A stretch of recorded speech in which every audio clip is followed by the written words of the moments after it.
નમસ્તે દર્શક મિત્રો, આઈએચપીસી વિભાગ તનું હાર્દિક સ્વાગત છે। હું છું અમૃતેશ જાની મકવાના। સમાચાર કરતા પહેલા એક નજર કરીએ મુખ્ય સમાચાર પર। ભરૂચ જિલ્લામાં 6 સ્થળોએથી ભગવાન જગન્નાથની નીકળશે ભવ્ય રથયાત્રા। 1600 થી વધુ પોલીસ જવાનો ખડે પગે ફરજ નિભાવશે। ભરૂચમાં શાંતિપૂર્ણ માહોલમાં રથયાત્રા યોજાય તે માટે પોલીસ દ્વારા શાંતિ સમિતિની બેઠકોને ફ્લેગ માર્ચના આયોજન। ભરૂચના પૂર્જા બંદરેથી ભગવાન જગન્નાથની ઐતિહાસિક રથયાત્રાની પરંપરા યથાવત। 250 વર્ષથી રથયાત્રા નીકળે છે। ભરૂચની સબજેલમાં વિવાદમાં રહેલા ઇન્ચાર્જ જેલરની આખરે વડોદરા ખાતે બદલી। જેલમાં રહેલા કેદીઓમાં ખુશીનો માહોલ। ગુજરાતની પોસ્ટ ઓફિસને બોમ્બથી ઉડાવવાની ધમકીથી ભરૂચ હેડ પોસ્ટ ઓફિસમાં ચેકિંગ કરાયું। બોમ્બ સ્ક્વોડ અને ડોગ સ્ક્વોડ દ્વારા તપાસ હાથ ધરાયું। ભરૂચના પશ્ચિમ વિસ્તારની સબજેલમાં 16/6/2026ના રોજ રાત્રિ દરમિયાન લક્ષ્મણ વસાવા તથા અન્ય 2 લોકોએ ઇન્ચાર્જ જેલર VM ચાવડા તેમના ઘરે સાફ સફાઈ કરવા માટે જેલમાંથી લઈ ગયા બાદ તેમના ઘરમાંથી 3 લાખ ગુમ થતા લક્ષ્મણ વસાવા સહિત તેમની સાથે અન્ય 2 કેદી મળી 3 લાખની ચોરી કરી કોઈ જગ્યાએ સંતાડ્યા હોવાની શંકા રાખી ત્રણેય કેદીઓને ગંભીર પ્રકારે 3 કલાક સુધી ઊંધા સુવડાવીને સપાટાવાળી લાફાવાળી કરતા અને લક્ષ્મણ વસાવાને 50 થી 60 સપાટા મારી ગંભીર ઈજા કરી સારવાર પણ ન કરાવી લક્ષ્મણ વસાવાની તબિયત લથડી જતા તેણે પોતાની માતાને જેલમાંથી જ ફોન કરીને કહ્યું, માં મને બહુ માર્યો છે અને મારી તબિયત પણ લથડી પડી છે અને મને સારવારની જરૂર છે તેમ કહેતા માતા પોતાની દીકરીને લઈ જેલ ખાતે પહોંચી ભરણપોષણના કેસમાં લક્ષ્મણ વસાવા ના થાપાના ભાગે માતાએ જોતા સપાટાના 50 થી 60 નિશાન હોવાનું નજરે જોતા માતાની અને તેની દીકરીની આંખોમાંથી આંસુ સળી પડ્યા હતા। આ બાબતની જાણ સુપ્રિન્ટેન્ડન્ટને કરવામાં આવી હતી। સુપ્રિન્ટેન્ડન્ટે કહ્યું હતું કે હું રજા પર હતો તે દરમિયાન આ ઘટના બની છે। જોકે આ સમગ્ર ઘટના આખરે બહાર આવતા નર્મદાબેન વસાવા કેદીની માતાએ SPને ફરિયાદ આપી હતી અને ત્યારબાદ માનવ આયોગમાં પણ ફરિયાદ કરી છે। માનવ આયોગમાં 6 ઓગસ્ટના રોજ સુનાવણી થવાની છે, જે અંગેની નોટિસ પણ ફટકારવામાં આવી છે। જો કે વિવાદિત ઇન્ચાર્જ જેલરને તાત્કાલિક બદલી કરી વડોદરા સેન્ટ્રલ જેલ ખાતે રવાના કર્યા છે। ભરૂચ જિલ્લામાં 2 મહિના અગાઉ ભરૂચ કોર્ટ સંકુલ અને આજુબાજુની સરકારી કચેરીઓને બોમ્બથી ઉડાવી દેવાની ધમકીના ઈમેલ તથા પોસ્ટ ઓફિસને પણ બોમ્બથી ઉડાવી દેવાની ધમકીના ઈમેલો મળ્યા અને હજુ સગળ મળ્યા નથી। ત્યારે ભગવાન જગન્નાથની રથયાત્રાની તૈયારીઓ વચ્ચે ગુજરાતની વિવિધ પોસ્ટ ઓફિસોનો પણ બોમ્બથી ઉડાવી દેવાની ધમકીના ઈમેલો ભરૂચ હેડ પોસ્ટ ઓફિસમાં બોમ્બની વાતને ઈમેલ મળ્યો હોવાના કારણે હેડ પોસ્ટ ઓફિસ દ્વારા પ્રથમ તાત્કાલિક પોસ્ટ ઓફિસમાં ફરજ ઉપર આવેલા તમામ કર્મચારીઓને પોસ્ટ ઓફિસ ખાલી કરાવી પ્રથમ પોલીસે જાણ કરતા જ ડોગ સ્ક્વોડ, બોમ્બ સ્ક્વોડ તથા પોલીસનો કાફલો દોડી આવી સંપૂર્ણ પોસ્ટ ઓફિસની અંદર ચેકિંગ કરતા વાંધાજનક વસ્તુ ન મળી આવતા પોલીસ વિભાગ અને પોસ્ટ ઓફિસ વિભાગના અધિકારીઓએ રાહતનો શ્વાસ લીધો હતો। દહેજથી બાલાસિનોર તરફ રાખોડા કોલસાની રાખ ભરીને જતી 200 ચક્કાની ટેન્કર અચાનક જ રસ્તાની સાઈડમાં ખાબકી ગઈ હતી। પ્રાથમિક માહિતી મુજબ આવેલી અલ્ટો કારને બચાવવા માટે ટ્રકના ડ્રાઈવરે ક્ષણભરના સમજદારીપૂર્વક સ્ટીયરિંગ પર રોડની સાઈડ ઉપર ઉતારી દીધી હતી। ડ્રાઈવરની આ બહાદુરી અને સમય સૂચકતાના કારણે મોટી જાનહાનિ ટળી હોવાનું માનવામાં આવી રહ્યું છે। જો ટ્રક સીધી કાર સાથે અથડાઈ હોત તો ગંભીર અકસ્માત સર્જાઈ શક્યો હોત। જોકે ટ્રક રસ્તાની સાઈડમાં ઉતારી જતા વાહનને પણ ભારે નુકસાન થયું હોવાનું જાણવા મળ્યું છે। ખેતીની સિઝન દરમિયાન ખાતરની માંગ વધતા આમોદ તાલુકા ખરીદ વેચાણ સંઘ ખાતે ખાતર મેળવવા માટે ખેડૂતોની લાંબી કતારો જોવા મળી હતી। આજે વહેલી સવારે અંદાજે 4 વાગ્યાથી જ ખેડૂતો ખાતર મેળવવા માટે સંઘના પરિસરમાં પહોંચી ગયા હતા અને કૂપન મેળવવા માટે લાઈનોમાં ઊભા રહ્યા હતા। ખરીદ વેચાણ સંઘના મેનેજર ચંદુ પટેલના માર્ગદર્શન હેઠળ ખેડૂતોને કૂપન વિતરણ કરવામાં આવ્યું હતું। સરકાર દ્વારા ફાળવવામાં આવેલ કુલ 450 ગુણ ખાતરમાંથી 90 જેટલા ખેડૂતોને ખેડૂત દીઠ 5 ગુણ ખાતર ફાળવવાની પણ વ્યવસ્થા કરવામાં આવી હોવાનું કહ્યું છે। ખેડૂતોના ખાતરની અછત અને વહેલી સવારથી જ લાંબી કતારમાં ઊભા રહેવાની ફરજ પડતા અસંતોષ જોવા મળ્યો હતો। મીડિયા સમક્ષ ખેડૂતોએ ભારે આક્રોશ સાથે રોષ ઠાલવ્યો હતો। જોકે તાલુકા ખરીદ વેચાણ સંઘના મેનેજર ચંદુભાઈએ પણ કહ્યું હતું કે સરકાર તરફથી હાલ 450 ગુણ ખાતરની ફાળવણી કરવામાં આવી છે। તેના આધારે 90 જેટલા ખેડૂતોને કૂપન આપવામાં આવ્યા છે અને દરેક ખેડૂતને 5 ગુણ ખાતરનું વિતરણ કરવામાં આવ્યું છે।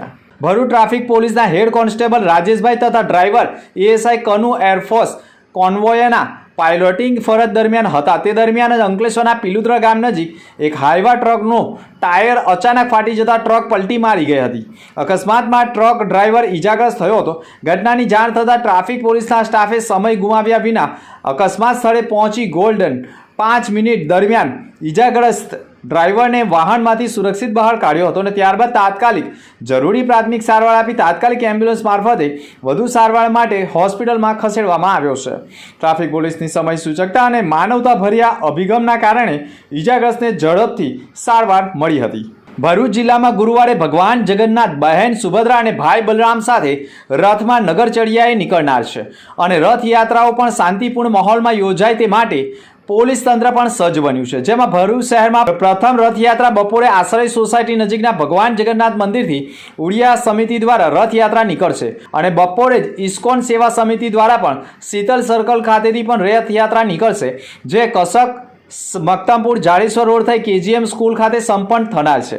તો ત્રીજી રથયાત્રા ઐતિહાસિક રથયાત્રા માનવામાં આવે છે. આ રથયાત્રા ભરૂચના ફુરજા કે જે અતિ સંવેદનશીલ વિસ્તાર માનવામાં આવે છે, જ્યાંથી 250 વર્ષથી રથયાત્રાનું આયોજન થાય છે અને 3 રથ ભગવાન જગન્નાથ, બહેન સુભદ્રા અને ભાઈ બલરામ નગરચર્યાએ નીકળનાર છે.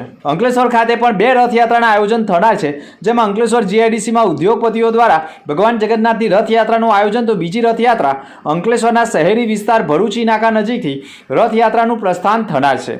તો ઝઘડિયા તાલુકામાં પણ ભગવાન જગન્નાથની રથયાત્રાનું આયોજન કરાયું છે, જેમાં રથયાત્રા ભીડભંજન હનુમાન મંદિર નજીકથી પ્રસ્થાન થનાર હોય. આમ ભરૂચ જિલ્લામાંથી 6 સ્થળોથી ભગવાન જગન્નાથ, બહેન સુભદ્રા અને ભાઈ બલરામ નગરચર્યાએ નીકળી નગરજનોને આશીર્વચન આપનાર છે.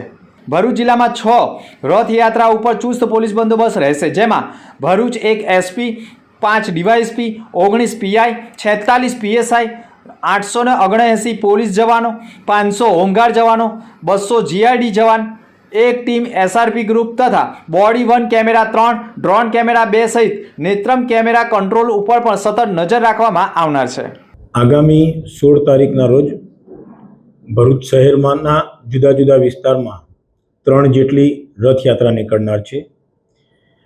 ભરૂચ શહેરમાં આ ત્રણેય રથયાત્રાઓ બહુ શાંતિમય વાતાવરણમાં નીકળે અને આ રથયાત્રાનો પ્રસંગ શાંતિપૂર્ણ અને ભાઈચારાના વાતાવરણમાં પાર પડે તે હેતુસર આજે ભરૂચ શહેરના હિન્દુ, મુસ્લિમ બંને કોમોના આગેવાનોની આજે એક શાંતિ સમિતિની એક મિટિંગ બોલાવવામાં આવેલી હતી અને તેઓને આ બાબતે અપીલ કરવામાં આવેલી હતી. તો બંને સમુદાયના આગેવાનોએ આ યાત્રા પ્રસંગ બહુ શાંતિમય વાતાવરણમાં પૂર્ણ થશે એવી ખાતરી આપેલી છે.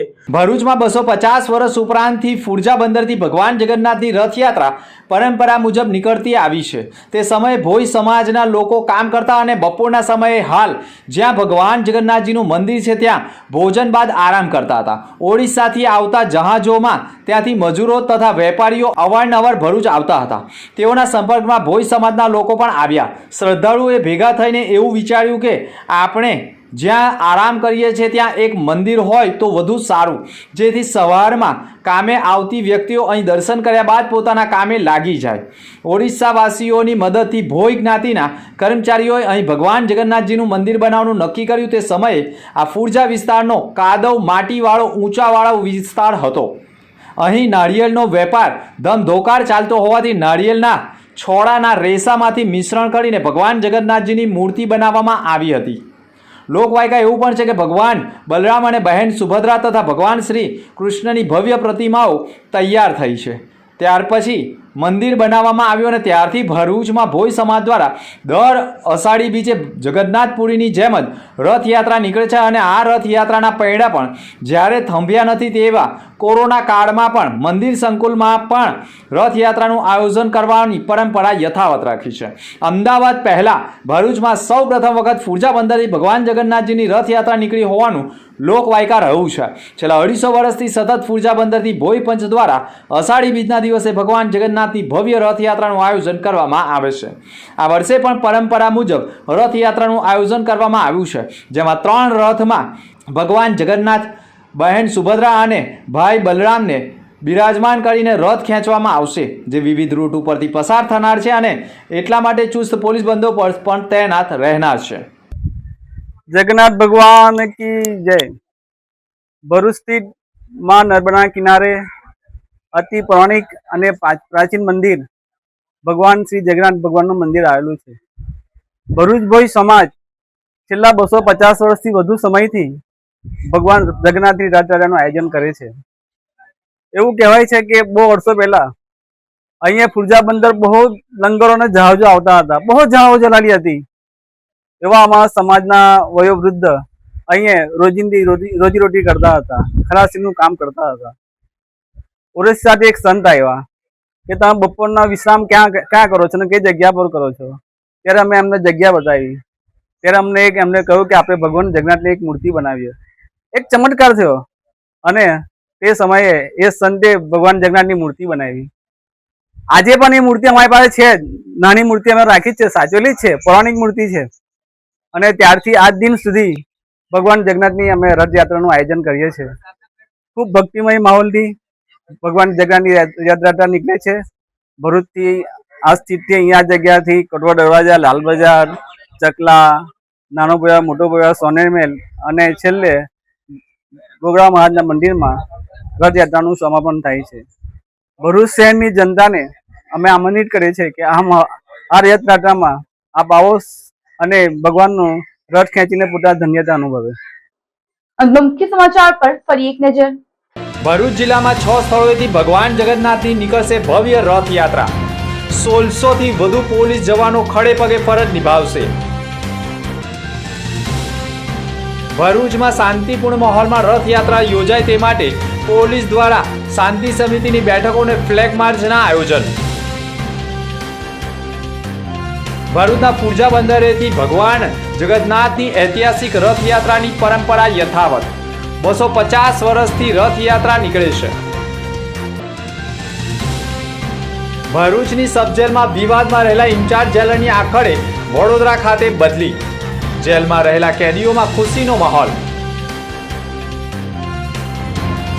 ગુજરાતની પોસ્ટ ઓફિસને બોમ્બથી ઉડાવવાની ધમકીથી ભરૂચ હેડ પોસ્ટ ઓફિસમાં ચેકિંગ કરાયું. બોમ્બ સ્ક્વોડ અને ડોગ સ્ક્વોડ દ્વારા તપાસ હાથ ધરાયું. તો આ તક સમાચાર. નવા સમાચાર સાથે ફરી મળીશું. નમસ્કાર.